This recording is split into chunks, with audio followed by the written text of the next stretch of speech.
Hello, Uta here. I am going to show you a weed, which I looked up, and it's called hairy cress. And this is the time to get rid of it because once these little flowers turn into seed pods, when you're trying to pull them out, all of the seeds pop, like they make a sound and pop. And then you have more weed seeds in your soil. So after this, I have to get out and weed out all the hairy cress. Ah, there's a lot going on. I'm going to remind everyone that John Euler just started a new channel called Unmasking the Trans Movement. There are many, many videos up there with various professionals, as well as yours truly, a mere trans widow. And now I am presenting part one of Viola, who probably will end up having three parts in her trans widow story. Uh, and it's some of the same and some a little bit different. I'm very proud of her. She got in touch with me because of the channel, and that is gratifying to me to know that we're affecting people here. So please like and subscribe, and even if you're just using my short little 9-second nature videos to forward to people, it's time to start sharing. It's time to start talking with people. Uh, I had a really interesting view of a thing that I saw. Can't remember the reference, but there was someone who was defending trans by using examples of lesbians that she knew. And none of these people were trans. The other person in the clip that she was talking to said, yes, but those are lesbians. And none of us have a problem with lesbians. We just have a problem with men in the ladies' bathroom. And she was clearly affected by it. It was a challenge to her personally because personally she felt that in order to be a good person, in order to be supportive and accepting, that it was her job. And she even talked about facilitating some guy in a dress going into the women's room. And she sort of stood there and prevented any women from complaining about this. And she clearly didn't have a clue regarding this as a safeguarding issue. Um, un- Unconsciously, I think she was doing safeguarding because, she was making sure he wasn't mucking around with some child, some girl who happened to be in there. But I think that with this Bud Light and Nike brouhaha, which is just not going to stop, we're getting, I think, many more men aware of these issues now because of that nonsense with Game Show Dylan. But without any further uh, prefacing, I am going to now go into the story of Viola, a trans widow who lives somewhere in the western sphere of our United States, where it is very woke and a lot of acceptance is automatically expected, even if really egregious, irresponsible behavior is seen on the part of the father of your child. So, Viola says to me, I'm writing to tell you that I'm thankful for all of your YouTube videos.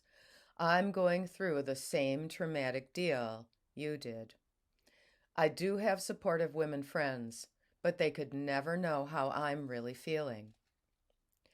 From the beginning, I didn't realize he was diagnosed with borderline personality disorder. It all makes sense. Now that I know more about that, narcissism goes hand in hand. I know now. The father of my 1-year-old daughter, the man I was going to marry, you're lucky. I'm going to interject here. At least you don't have to go through a really, really difficult divorce.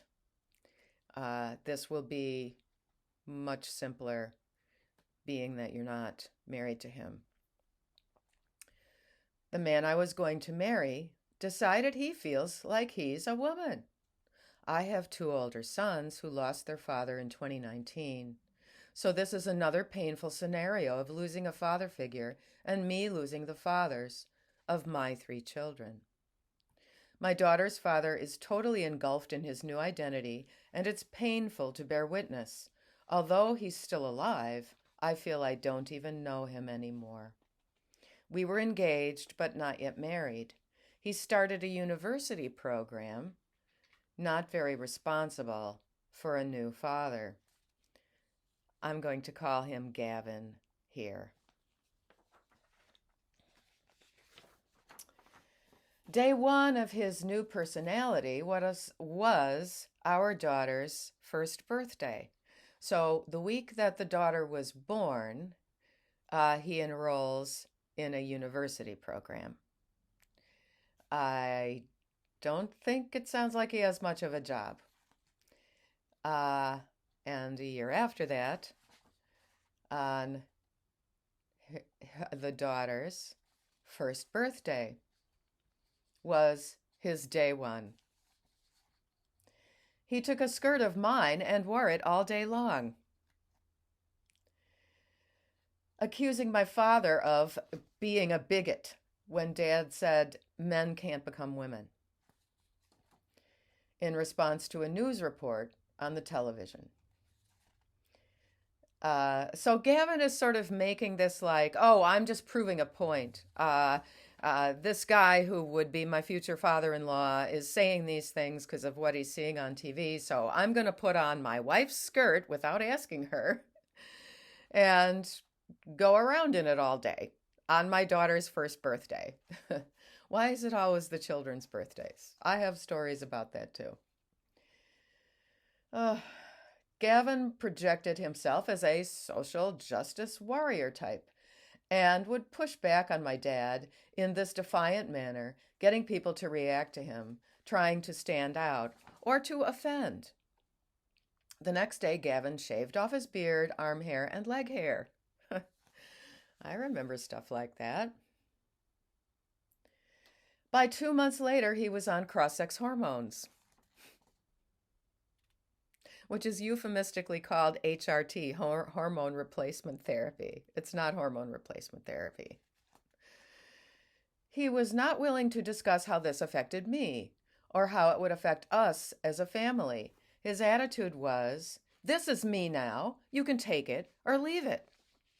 He had a complicated relationship with his own father, and I see his behavior as a way to escape responsibilities of becoming a father himself. I've asked him to get a second or third opinion from a qualified psychologist, but he refuses, as he's happy with his trans woman therapist. Okay, so he's going to a therapist man who ideates that he's female, who has a conflict of interest in any kind of affirmation of someone who presents like Gavin. I was so happy to find your YouTube channel. I have so much more to say. I could write a book. I don't know anyone in my situation. No one can understand the pain and the trauma. I agree. Maybe a child, maybe a sibling. Yeah, maybe a parent. It's so hard to portray the pain I feel myself and for my boys and my daughter. Gavin went to live in a dorm at his program, so I don't have to be around him much anymore. He says I'm unsafe to be around because I will not go along with his delusions. I will not call him his new name or use female pronouns. He corrects our 2-year-old daughter every time she says daddy. That's some kind of verbal abuse. I made this name up, Nemi, for him. He says he wants her to say Nemi. I think it's horrible to confuse her like that. He told my older boys to do this too. But I told them they do not have to listen to him. I don't want to keep him away completely, but I'm not comfortable having him take her out. We either meet somewhere or he has a quick visit here in the house. I'm lucky enough to have my parents and family helping me through this. He contributes no financial support at all, only buying diapers occasionally. He's completely obsessed with his new identity and student life on campus, although he's older than most of the other students at 31. I'm interested in joining your Facebook group and finding other women like us. Thank you. Viola. Yes, there is a Facebook group. It was originated by Tracy Shannon, who has interviewed with Benjamin Boyce. It is called Trans Widows, all one word, Unite. And you can go there on Facebook and make a request to be vetted to be a part of the group. And I am volunteering to help Tracy vet, and we do have recently 2 more new women joining us. We can give each other support, and eventually there is also the opportunity to be a part of supportive groups of ex-wives, parents of, siblings of, at at John Euler's new channel, Unmasking the Trans Movement. There's also a website, unmaskingthetransmovement.com. So we should be able to provide support and advice to women like Viola. I did give her my idea about keeping 2 separate and completely different journals. One with all the happy things with your beautiful children. Do not let this man ruin your experience of your children's childhood. And then another notebook with dates and times and direct quotes, etc., like that, with very, very specific information about what he's been doing, when he's insulting you, if he started stalking you. In part 2, there is a little stalking incident with Gavin. And that's going to be something that I imagine there are quite a few of us who have that experience. I had kind of forgotten about it, but as I was going through some of my legal papers recently, I saw that I had written an affidavit to be submitted about his stalking of me after he moved out of the apartment we had lived in together. He would suddenly show up in the morning and demand to be the one taking the children to school. And I actually learned to start going to school early and just let my sons play in the playground until it was time for my older one to go in. I had to protect myself because Nettie would certainly use that to pretend that he was spending that entire day with our children.